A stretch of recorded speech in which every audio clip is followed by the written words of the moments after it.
आखिर क्यों कहा फहमान खान ने कि मैं अपने दोस्तों को ज़्यादा देर तक नाराज़ नहीं रहने देता।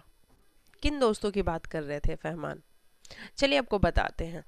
दरअसल फहमान इंटरव्यू दे रहे थे अपने धर्मपत्नी के सेट से, और वहाँ पे वो प्रतीक्षा का जो कैरेक्टर प्ले करती हैं, कृतिका नाम है शायद उनका, मैं श्योर नहीं हूँ लेकिन शायद कृतिका ही नाम है उनका। कृतिका के साथ वो इंटरव्यू कर रहे थे।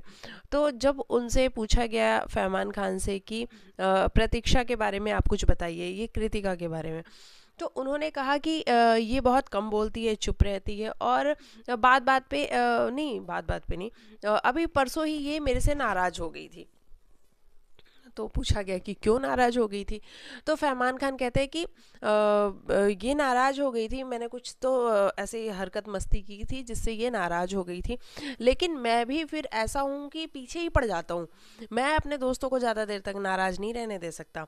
मैं बिल्कुल पीछे ही पड़ जाता हूँ, मान जाना मान जाना, सॉरी चल बात कर लेते हैं, चल मान जा। मैं ऐसे करके पीछे पड़ जाता हूँ। तो अगर किसी को नहीं भी मानना होता है, कोई सोचता है कि नहीं नहीं मैं तो इससे बात नहीं कर रही या कर रहा, तो उसको भी मजबूरी में मेरे से बात करनी पड़ती है, क्योंकि मैं अपने दोस्तों को, जो मेरे आसपास लोग रहते हैं, मैं उनको नाराज़ नहीं देख सकता। मैं उनकी नाराज़गी बिल्कुल भी बर्दाश्त नहीं कर पाता हूँ, और मैं इसीलिए पीछे पड़ के ही और उसको मना लेता हूँ। चलिए, फरमान खान ने ये बात तो कह दी। अब जो लोग हैं, जो फैंस हैं, स्पेशली जो सुमान के फैंस हैं, अब वो ये कह रहे हैं कि भाई अगर तुम इतने ही अपने दोस्तों को मना लेते हो, अपने दोस्तों की नाराज़गी नहीं देख पाते हो, तो फिर अगर सुम्बुल नाराज़ है तो उसको भी मना लो ना। उसको भी एक बार मना लो, उसके भी पीछे ही पड़ जाओ और वो मान जाए। लोग ये कह रहे हैं। और कहीं ना कहीं मुझे भी इस बात में थोड़ा सा ऐसा लग रहा है कि हाँ, अगर फरमान तुम ऐसा बोल रहे हो कि तुम अपने फ्रेंड्स के पीछे ही पड़ जाते हो और तुम नाराज़ नहीं रहने देते हो, तो फिर सुम्बुल को भी मना लो, है ना। उसको भी मना लो, उसके भी पीछे ही पड़ जाओ, 2 4 10 बार फ़ोन कर लो, या उसके घर ही चले जाओ, उससे बैठ के बात ही कर लो। मैं फहमान की बात कर रही हूँ क्योंकि फहमान ने ऐसा स्टेटमेंट दिया है, मैं उस पर बात कर रही हूँ। अभी कुछ लोग आके यहाँ पे ये भी कहेंगे कि फिर सुम्बुल भी तो बात कर सकती है ना। बात तो दोनों ही कर सकते हैं, बात सुम्बुल भी कर सकती है, बात फहमान भी कर सकते हैं। लेकिन जो ये बात फहमान ने कही है, मैं उसकी कॉन्टेक्स्ट में बोल रही हूँ। तो फिर फहमान मना लो ना जाके सुम्बुल को, बात कर लो। बात करने से बात ख़त्म हो जाएगी, है ना। बात जो होगी, जो प्रॉब्लम होगी, वो सॉल्व हो जाएगी। थोड़ी यही होगी कि थोड़ी नाराज़गी होगी, तुम लोग 1 घंटे बैठोगे, 1 घंटे में एक दूसरे के साथ चिड़चिड़ करोगे, तुमने ऐसा क्यों बोला, तुमने वैसा क्यों बोला, वो बोलेगी। लेकिन कम से कम बात करोगे तो बात ख़त्म होगी। अगर तुम बात ही नहीं करोगे, जैसा कि तुम कह रहे हो कि तुम अपने फ्रेंड्स को मना लेते हो, तुम उनको छोड़ते नहीं हो जब तक कि उनकी नाराज़गी ख़त्म ना हो जाए, तो ऐसा ही सुमुल के साथ करो। उसके भी पीछे ही पड़ जाओ और मना लो उसको भी। क्योंकि जो फैंस हैं ना, जो सुम्बुल और फहमान दोनों के फैंस हैं, जिन्होंने इमली देखा और उसके बाद से जब बिग बॉस देखा, और बिग बॉस के घर के अंदर जब फहमान आया सुम्बुल को सपोर्ट करने के लिए, उस टाइम जो सुम्बुल रिलैक्स थी बिल्कुल फहमान को देख करके, उसको ऐसा लग रहा था कि कोई अपना है जो कि यहाँ पे है मेरे साथ। नहीं तो वो बिल्कुल अकेली पड़ चुकी थी बिग बॉस के घर में, है ना। तो फहमान और सुम्बुल का जो बॉन्ड है वो बड़ा ही प्योर बॉन्ड है, और लोग उसको बड़ा इंजॉय करते हैं। लोगों को उन दोनों को साथ में देखना बहुत अच्छा लगता है।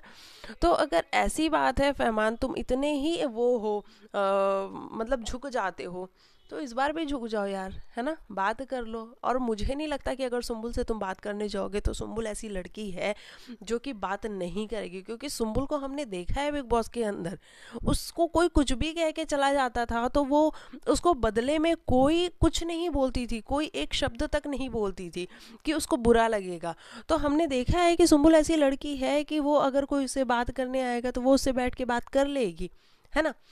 तो सुम्बुल मान जाएगी, लेकिन एक्चुअली उसके साथ थोड़ी सी पहल करनी पड़ेगी। और अगर सुम्बुल नहीं पहल कर रही है अभी, तो फहमान तुम ही कर लो पहल, और दोनों साथ में बैठो, दोनों अपनी बातों को रखो, एक दूसरे के ऊपर, जैसे तुम लोग पहले करते थे, है ना, जैसे कि पहले करते थे। पहले की वीडियोस में हमने देखा है, तुम्हारा फन देखा है, तुम्हारे झगड़े देखे हैं।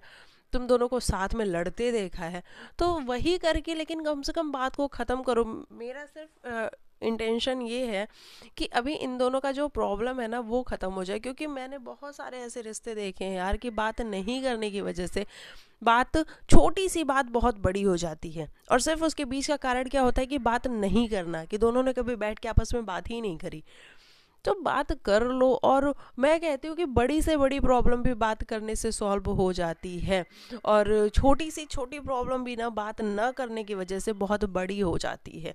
तो ये दोनों का मतलब समझ रहे हो आप बहुत आप में से भी बहुत सारे लोग मेरी इस बात से अग्री करेंगे कि बात करने से बात ख़त्म हो जाती है ना। तो बात करो, दोनों अपने मैटर को सॉल्व करो, और यहीं जो भी अपने मन की बातें हैं, जो भी मनमुटाव है उसको साइड करो, और वापस से फैंस के सामने आओ और वो सुमान बन के आओ। जिस तरीके से तुमने म्यूज़िक वीडियोस में काम किया वैसे म्यूज़िक वीडियोस करो, तुमने जो भी टीवी सीरियल किया और जो भी कुछ किया वैसे ही सारे अपने नए नए प्रोजेक्ट्स करो, जो कि फैंस बहुत ज़्यादा इंजॉय करते हैं, और फैंस यही विश कर रहे हैं कि तुम दोनों साथ में आओ और साथ में रहो। तो ये फहमान की जो बात फहमान ने कही इस इंटरव्यू में, मेरे को बहुत मतलब ऐसा लगा कि हाँ यार, अगर फहमान ऐसा कह रहा है तो फहमान कर लो फिर, है ना। सुमुल के साथ बात कर लो और अपनी सारी नाराज़गी दूर करो, और अपने ईगो, जो थोड़े बहुत ईगो है ना, उसको भी साइड में रखो। दोनों ही, मैं सिर्फ फहमान की बात नहीं कर रही, मैं सुमुल की भी बात कर रही, दोनों ही अपनी नाराज़गी को साइड में रखो। और चलिए, अब मैं आप लोग को मिलूँगी नेक्स्ट वीडियो में। आपको जो भी कहना होगा, जो भी आपकी राय होगी, और आप मेरी बात से अग्री करते हो या नहीं करते हो, कमेंट में लिख के ज़रूर मुझे बताना, क्योंकि मैं सभी के कमेंट्स पढ़ती हूँ, है ना। तो कमेंट्स में मुझे लिख के ज़रूर बताना। मुझे बड़ा अच्छा लगता है ये देख करके कि आप सुम्बुल और फहमान के लिए कितने कंसर्न हो। आप सभी ने, जितने भी यहाँ मेरे पास लोग हैं अभी यूट्यूब पे, सभी इतने ज़्यादा कंसर्न हैं फहमान और सुम्बुल के लिए। मुझे बहुत अच्छा लगता है देख करके। ऐसा लगता ही नहीं है ना कि आप किसी थर्ड पर्सन की बात कर रहे हो। यार देखो, लाइफ में ना किसी को प्यार देना बहुत बड़ी बात होती है, इंसान नहीं दे पाता है। मैं क्यों दूँ, मुझे क्या है, लोग ऐसा सोचते हैं। लेकिन आप लोग बड़े प्यारे लोग हो जो इतना ढेर सारा प्यार सुम्बुल और फहमान को देते हो, है ना। बड़े प्यारे लोग हो आप लोग। और मैं ये मानती हूँ कि अगर कोई किसी को प्यार दे रहा है, कोई किसी को अप्रिशिएट कर रहा है, तो इसके लिए बहुत बड़ी एनर्जी लगती है पीछे से, है ना। ऐसे ही कोई नहीं आके किसी को अप्रिशिएट कर देता है, यानी कि वो खुद बहुत अच्छा इंसान है, तभी वो सामने वाला इंसान उसको अच्छा दिख रहा है, तभी वो सामने वाले की अच्छाई को देख पा रहा है। नहीं तो आजकल बुराई देखने वालों की कमी नहीं है ना। बहुत सारे ऐसे लोग हैं जिनको सही चीज़ में भी गलत नज़र आता है, लेकिन आप वो लोग हो जो गलत में भी सही ढूंढ के निकालते हो, और ये देख के मुझे बड़ा अच्छा लगता है। और मुझे बहुत कुछ सीखने को भी मिलता है आप लोगों से, कि आप लोग कितने प्योर हो और कितने दिल से, है ना, कहते हैं ना कि इमोशनली आप लोग अटैच हो, और ये बहुत बड़ी बात होती है किसी के लिए भी, है ना। तो आई एम 100% श्योर कि सुम्बुल और फहमान भी जब ये वाला प्यार देखते होंगे ना, तो उनको भी कहीं ना कहीं मन में तो ये लगता ही होगा कि यार हम फटाफट से बात करें और अपने फैंस को सरप्राइज़ ही दे दें, अपने फैंस के साथ चल के बता दें कि हम आपस में बात करने लग गए हैं और अब हमारे नए प्रोजेक्ट्स आने वाले हैं। तो ये सारी बातें हैं। चलो, मैं बातें करूँगी तो बहुत लंबी बातें हो जाएंगी। अब मैं मिलती हूँ आप लोग को नेक्स्ट वीडियो में। तब तक के लिए बाय बाय, टेक केयर, अपना ख्याल रखिएगा, और आपकी जो भी राय होगी कमेंट सेक्शन में ज़रूर लिख के जाइएगा। जो भी आपकी एडवाइस होगी लिखिएगा ज़रूर, और चलो बाय।